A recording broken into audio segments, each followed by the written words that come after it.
आपने अभी तक सब्सक्राइब बटन नहीं दबाया है तो सब्सक्राइब बटन को ज़रूर दबा दें और उसके साथ छपी घंटी को भी दबा दें, जिससे हम कोई नई भी वीडियो डालें तो उसका नोटिफिकेशन आप तक सबसे पहले पहुंच जाए।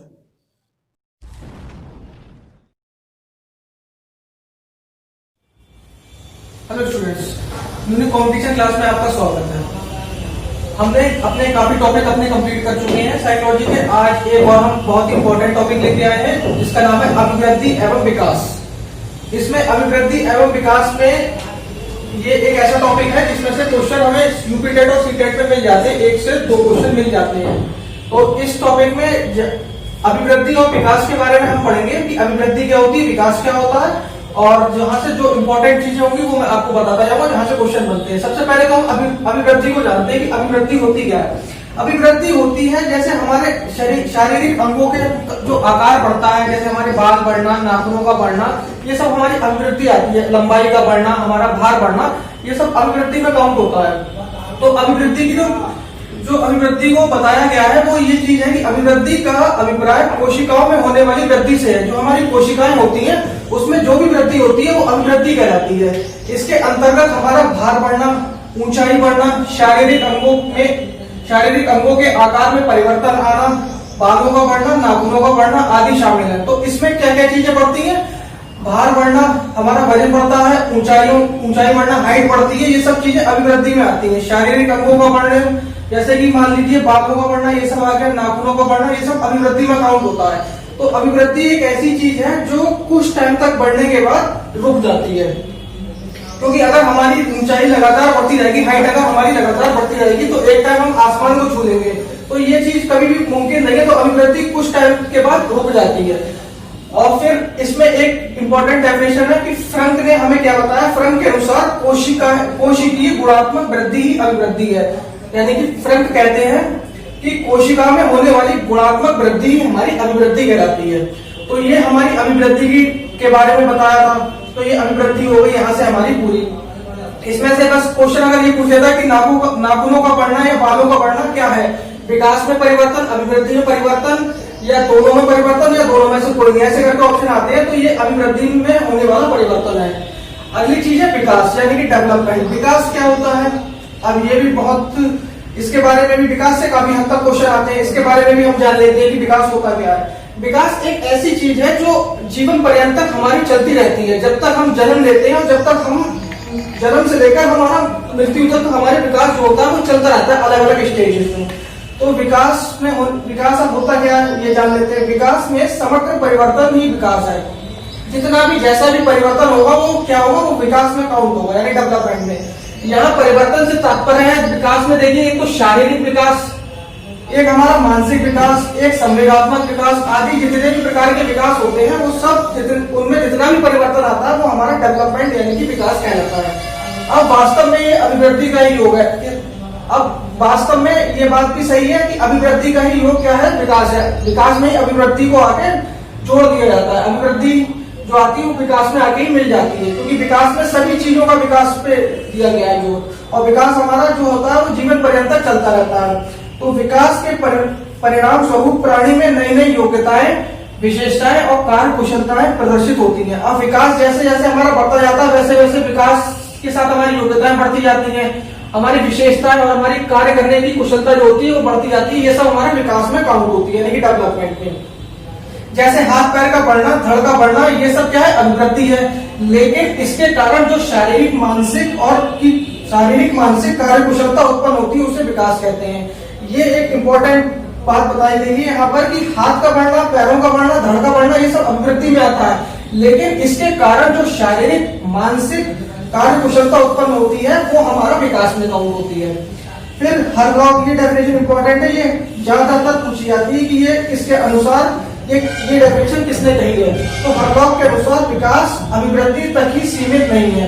विकास जो है वो अभिवृद्धि तक ही सीमित नहीं है, इसकी अपेक्षा इसमें परिपक्व अवस्था के लक्ष्य और परिवर्तनों का प्रगतिशील क्रम निहित होता है। तो ये हरलॉक ने बताया कि विकास जो है अभिवृद्धि तक ही सीमित नहीं रहता, ये जो है जीवन पर्यंत चलता रहता है, जबकि अभिवृद्धि थोड़े टाइम के बाद रुक जाती है हमारी। अब अभिवृद्धि व विकास में अंतर क्या होता है, ये चीज इंपॉर्टेंट है। ये 6 अंतर के मैंने जो पॉइंट लिखे हैं, 6 पॉइंट दिए हैं, इसमें से क्वेश्चन पूछा जाता है। अब एक एक करके हम इनके बीच में एक एक पॉइंट को लेते हैं और डिफरेंस देखते हैं कि क्या डिफरेंस है दोनों के बीच में। सबसे पहले अभिवृद्धि का संबंध शरीर के किसी भी अंग अथवा उप अंगों में परिवर्तन से होता है। ये बात मैंने अभिवृद्धि की डेफिनेशन में भी आपको बताई थी कि अभिवृद्धि क्या है, शरीर का कोई भी अंग जिसमें कोई परिवर्तन हो रहा है या शरीर का कोई भी उप अंग जिसमें कोई परिवर्तन हो रहा है वो क्या है, अभिवृद्धि। अब विकास समस्त अंगों के समस्यात्मक समग्र का बोधक है। विकास में सभी चीजों को जिसमें अभिवृद्धि भी काउंट होती है और सारे पक्ष, चाहे वो संवेगात्मक हो, चाहे मानसिक हो, चाहे वो शारीरिक हो, सभी चीजों में जो भी परिवर्तन होता है वो विकास में आ जाता है। दूसरा पॉइंट, ये एक निश्चित समय के बाद रुक जाती है। ये भी मैंने अभी आपको बताया था कि अभिवृद्धि जो होती है निश्चित समय के बाद रुक जाती है। जैसे हमारे बालों का बढ़ना, नाखूनों का बढ़ना, ये अगर बढ़ते रहेंगे तो बहुत बड़े हो जाएंगे, लेकिन ये क्या होता है, एक निश्चित समय तक बढ़ते हैं और फिर रुक जाते हैं। ऐसे हमारी लंबाई, वजन, ये सब चीजें एक निश्चित समय के बाद रुक जाती हैं। लेकिन विकास जो होता है वो जीवन भर चलता रहता है, जीवन पर्यंत चलता रहता है। ये इंपॉर्टेंट पॉइंट है कि विकास हमारा क्या है, जीवन पर्यंत चलने वाली एक प्रक्रिया है। तीसरा पॉइंट, अभिवृद्धि का अर्थ संकुचित है। ये विकास की प्रक्रिया का ही हिस्सा है। अभिवृद्धि जो है वो क्या है, छोटा सा रूप है और विकास काफी बड़ा रूप है, व्यापक रूप है। तो अभिवृद्धि का अर्थ संकुचित है और ये विकास का ही एक हिस्सा है। अभिवृद्धि जो होती है वो विकास का ही एक हिस्सा कहलाती है। और विकास का अर्थ व्यापक है, यानी कि बहुत बड़ा है विकास का। इसका संबंध न केवल शारीरिक पक्ष से है बल्कि संवेगात्मक, सामाजिक, मानसिक आदि सभी पक्षों से है। विकास जो होता है हमारा डेवलपमेंट, वो हमारे शारीरिक पक्ष में ही काउंट नहीं होता, उसको काउंट हमारा संवेगात्मक पक्ष होता है, सामाजिक पक्ष, मानसिक पक्ष और भी बहुत सारे जितने भी पक्ष हैं सभी को मिला के हमारा देखा जाता है कि विकास कौन कौन से पक्षों में हमारा चल रहा है या हुआ है। और अभिवृद्धि का केवल हमारे शारीरिक पक्ष में होता है। अब क्या चौथा पॉइंट, अभिवृद्धि में व्यक्तिगत भेद पाए जाते हैं। अभिवृद्धि में व्यक्तिगत भेद जो होते हैं वो पाए जाते हैं। जैसे कोई लंबा है, कोई छोटा है, ये सब चीजें अलग अलग तरीके की होती है। किसी की लंबाई ज्यादा है, किसी का वेट ज्यादा है, किसी का कम है। तो व्यक्तिगत यानी कि अलग अलग तरीके के लोगों में अलग अलग भेद पाए जाते हैं। लेकिन विकास में समानता होती है, लेकिन इसकी दर या सीमा में अंतर होता है। जैसे किसी किसी का विकास ज्यादा हो जाता है तो किसी किसी का विकास कम होता है। किसी किसी पक्ष में विकास ज्यादा किसी का हो जाता है, किसी किसी पक्ष में विकास कम होता है। तो इसमें समानता तो होती है लेकिन इसकी दर और सीमा में अंतर होता है। पांचवा पॉइंट क्या है, अभिवृद्धि मात्रात्मक, प्रत्यक्ष व बाह्य होती है। अभिवृद्धि जो होती है एक मात्रात्मक होती है, यानी कुछ टाइम तक अभिवृद्धि बढ़ती है, यानी कि मात्रात्मक है, इसे नापा तोला भी जा सकता है।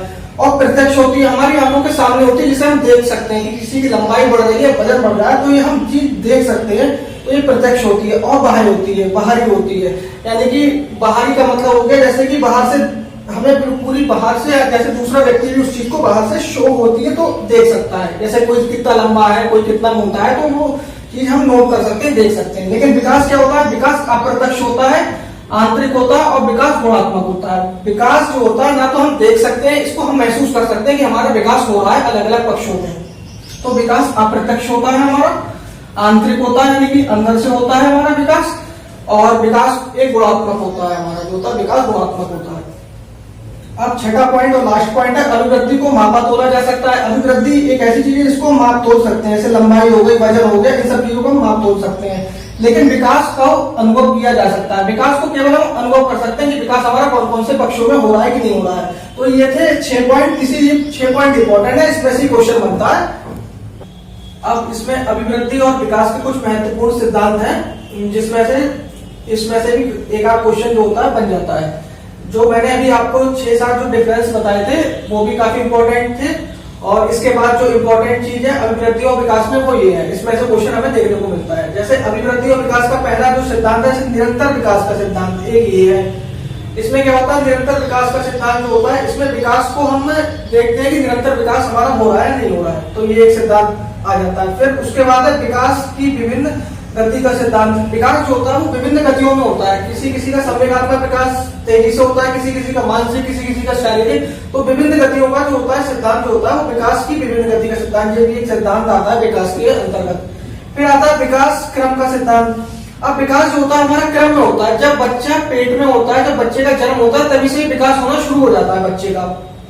तो जैसे विकास क्रम का सिद्धांत में सबसे पहले क्या होता है, भ्रूण का बनना, यानी कि बच्चा जब पेट में होता है तो उसे भ्रूण कहते हैं, तो भ्रूण का बनना। फिर बालक का जन्म लेना, तो बालक जो होता है, बच्चा जो होता है जन्म लेता है, फिर उसका विकास होता है। फिर वो चलना फिरना सीखता है, पढ़ना लिखना, खाना पीना आदि सब चीजें सीखता है, तो ये विकास के अंतर्गत आता है। तो इस सिद्धांत को नाम दिया गया विकास क्रम का सिद्धांत। फिर चौथा सिद्धांत आता है, ये इंपॉर्टेंट सिद्धांत है, इसमें से क्वेश्चन आ जाता है। ये एक लाइन जो है बहुत इंपॉर्टेंट है, जो कितनी बार पूछी गई है, सीधे ये क्वेश्चन आता है बल्कि। तो ये है विकास की दिशा का सिद्धांत। विकास जो होता है शुरुआत में बच्चे की सिर से पैर की ओर होता है। विकास की दिशा जो होती है सिर से पैर की ओर होती है। जब भी बच्चा पैदा होता है तो बच्चा जब पालने में होता है, पैदा होता है, उसे पालने में रखा जाता है, तो वो सबसे पहले अपना सिर हिलाता है, ना कि पैर वगैरह। सिर को वो हिलाना शुरू करता है, तो शुरुआत वो सिर से करता है और वो सिर से हल्के हल्के फिर वो चलना फिरना, हाथ हिलाना, पैर हिलाना, तो वो पैर पे आकर रुकता है। तो इस सिद्धांत को कहते हैं, इसका मतलब यही है सिर से पैर की ओर का विकास होना, यानी कि सिर से पैर की ओर का सिद्धांत। अब इस सिद्धांत को अलग अलग उपनामों से जाना गया है। उपनाम भी पूछ लिए जाते हैं। जैसे पहला है मस्तकोद्धमुखी, यानी मस्तकोन्मुखी। इसमें क्या है, मस्तक का मतलब होता है सिर से विकास का शुरुआत होना। फिर है दूसरा उपनाम है इसका शिरोपंज विकास, यानी सिर से पैर की ओर। ये भी इसका भी मतलब यही है, सिर से पैर की ओर। शिरोपंज विकास का मतलब है सिर से पैर की ओर। फिर है निकट से दूर की ओर का विकास, ये भी इसी विकास का उपनाम है, विकास के सिद्धांत का उपनाम है। फिर है केंद्रीय परिधि विकास का सिद्धांत, ये भी विकास की दिशा का सिद्धांत के नाम है। इसके 4 उपनाम हैं। इन चारों उपनामों में से कभी कभार ये पूछ लिया जाता है, कभी कभार ये क्वेश्चन में पूछ लिया जाता है। और ये लाइन तो बहुत इंपॉर्टेंट है कि विकास की दिशा का सिद्धांत होता है, विकास जो होता है शुरुआत में बच्चे के सिर से पैर की ओर चलता है। तो क्वेश्चन ये पूछा जाता है कि विकास जो होता है वो कैसा होता है बच्चे का, सिर से पैर की ओर, या पैर से सिर की ओर, या फिर सिर से धड़ की ओर, ऐसे करके ऑप्शन दे दिए जाते हैं। तो ऑप्शन जो होता है ये बिल्कुल सटीक और सही ऑप्शन है कि सिर से पैर की ओर विकास जो है वो चलता है। फिर 5वां जो हमारा सिद्धांत है विकास का, वो है एकीकरण का सिद्धांत।